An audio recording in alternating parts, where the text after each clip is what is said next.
ठीक है। 31 दिसंबर को पालदी में जो 23 दुकानें जलाई गई थी उनको अभी तक नुकसान भरपाई नहीं मिली है।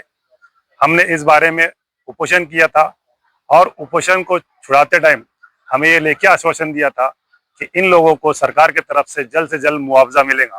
पर आज 5 महीने हो गए, अभी तक ये लोग मुआवजे के इंतजार में है।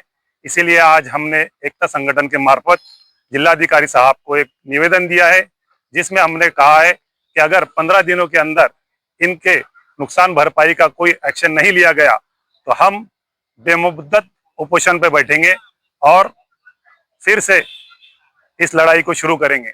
आज एकता संगठन के मार्फत हम ये निवेदन जिलाधिकारी साहब को दिया है। धन्यवाद।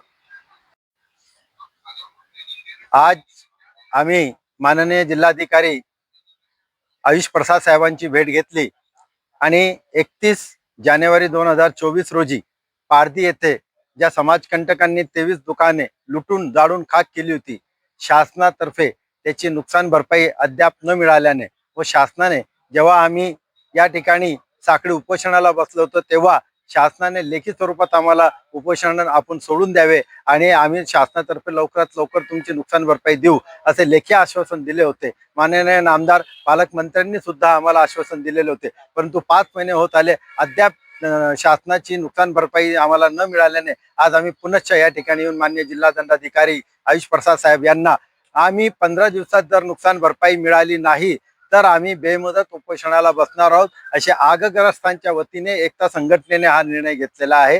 जळगावची एकता संघटना ही आगग्रस्त 23 दुकानदारांच्या सोबत आहे, होती व राहणार।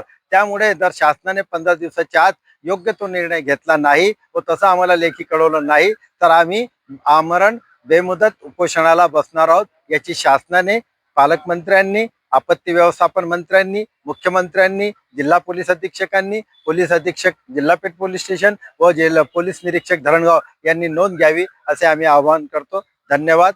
फारुख शेख, एकता संघटन, जळगाव।